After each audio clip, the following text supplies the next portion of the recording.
teman-teman, selamat pagi.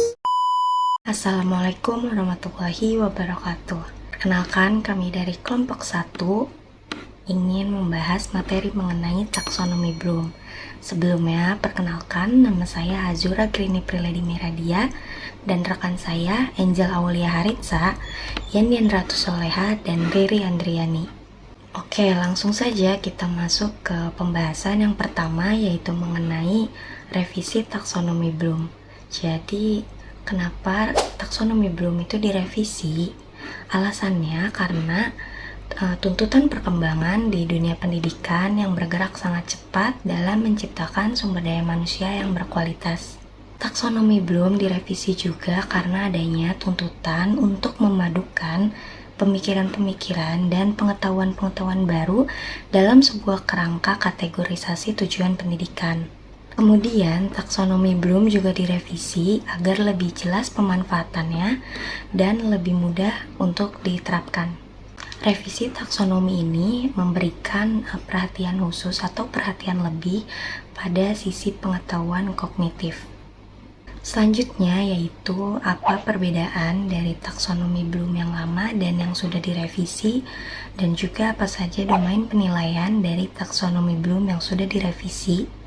Oke, untuk perbedaannya sendiri dari taksonomi Bloom lama dengan taksonomi Bloom revisi, yaitu taksonomi Bloom lama hanya ada satu dimensi, yaitu dimensi proses kognitif, sedangkan taksonomi Bloom revisi ada dua dimensi, yaitu dimensi kognitif dan pengetahuan.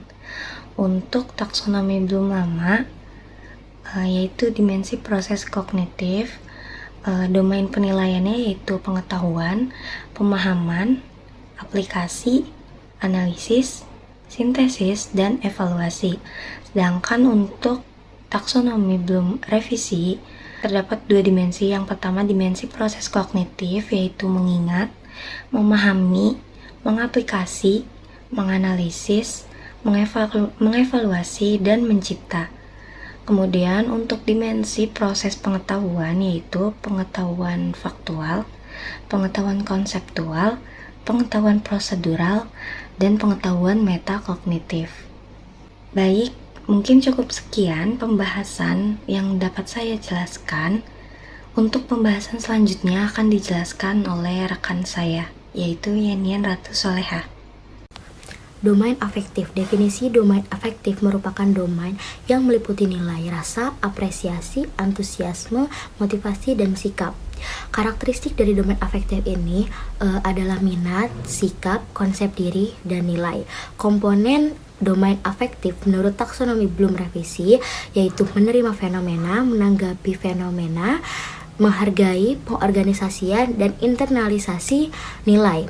Lalu bentuk asesmen yang cocok pada domain afektif ini merupakan penilaian non-tes. Contohnya observasi, penilaian diri, penilaian antar teman, dan jurnal. Definisi dan karakteristik domain kognitif yaitu meliputi kemampuan menyatakan kembali konsep atau prinsip yang telah dipelajari yang berkenan dengan tema.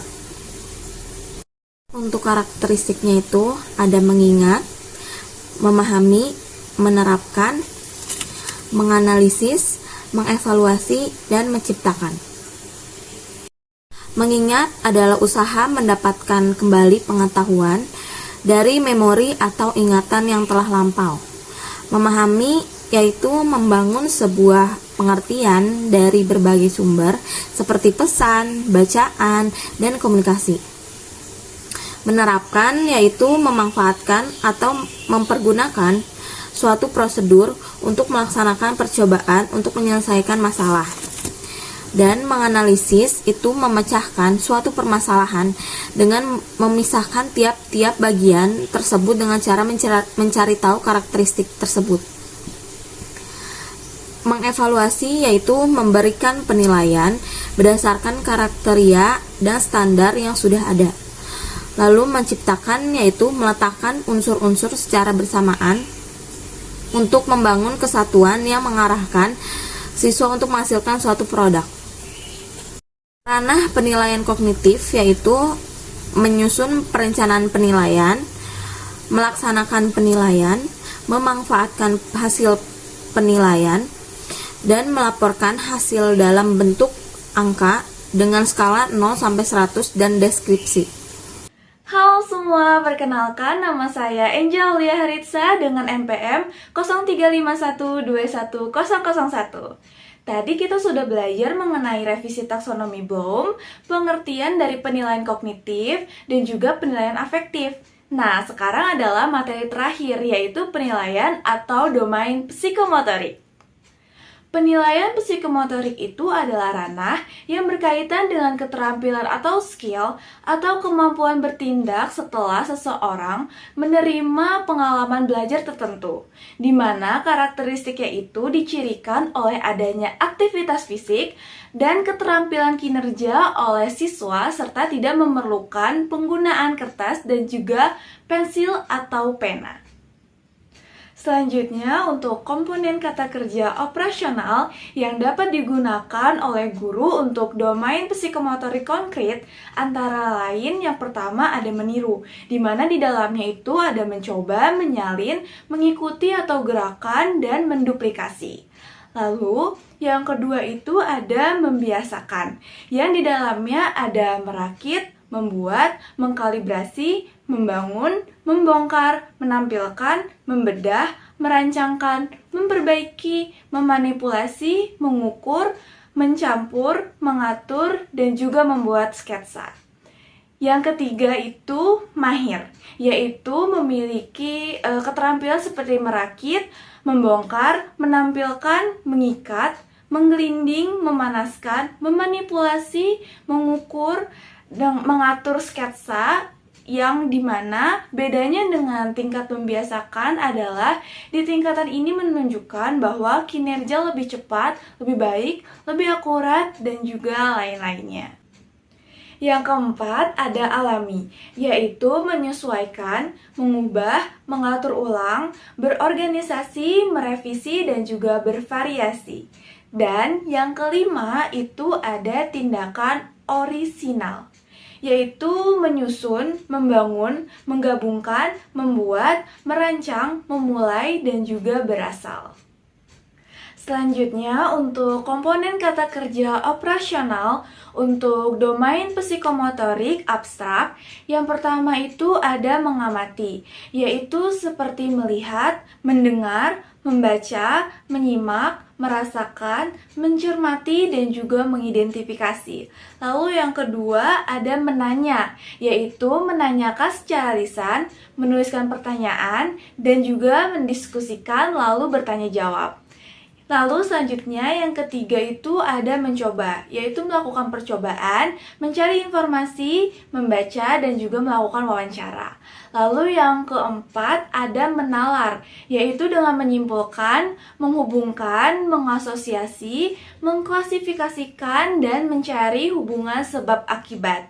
Dan yang kelima itu mengkomunikasikan, yaitu dengan mempresentasikan, menulis laporan, dan juga memamerkannya. Lalu bentuk asesmen dari domain atau penilaian psikomotorik ini meliputi praktik di aula atau lapangan, praktikum di laboratorium, dan sebagainya yang memiliki atau berkaitan dengan keterampilan memanipulasi yang melibatkan otot atau kekuatan fisik. Dengan instrumennya terdiri dari soal atau perintah dan pedoman, pemberian skor untuk menilai kinerja peserta didik dalam melakukan perintah atau soal tersebut. Sebelum hal itu dilaksanakan, penilai itu harus menyusun kisi-kisi atau grid penilaian terlebih dahulu. Kisi-kisi itu adalah matriks yang berisi spesifikasi soal yang akan dibuat. Kisi-kisi merupakan acuan bagi penulisan soal sehingga siapapun yang menulis soal akan menghasilkan soal yang isi dan tingkat kesulitannya itu relatif sama. Setelah membuat kisi-kisi, langkah berikutnya yang harus dilakukan oleh penulis soal psikomotor ini adalah mencermati kisi-kisi instrumen yang telah dibuat. Langkah selanjutnya membuat soal dengan mengacu kepada kisi-kisi yang telah dibuat tersebut.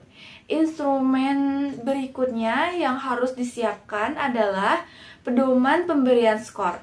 Pedoman ini dapat berupa daftar cek observasi atau skala penilaian yang harus mengacu kepada soal, atau lomba kerja atau lembar tugas, atau perintah kerja yang diacu ini selanjutnya dijabarkan menjadi aspek-aspek keterampilan yang diamati. Nah, mungkin cukup sekian penjelasan dari saya. Terima kasih dan mohon maaf apabila ada kekurangan. Wassalamualaikum warahmatullahi wabarakatuh.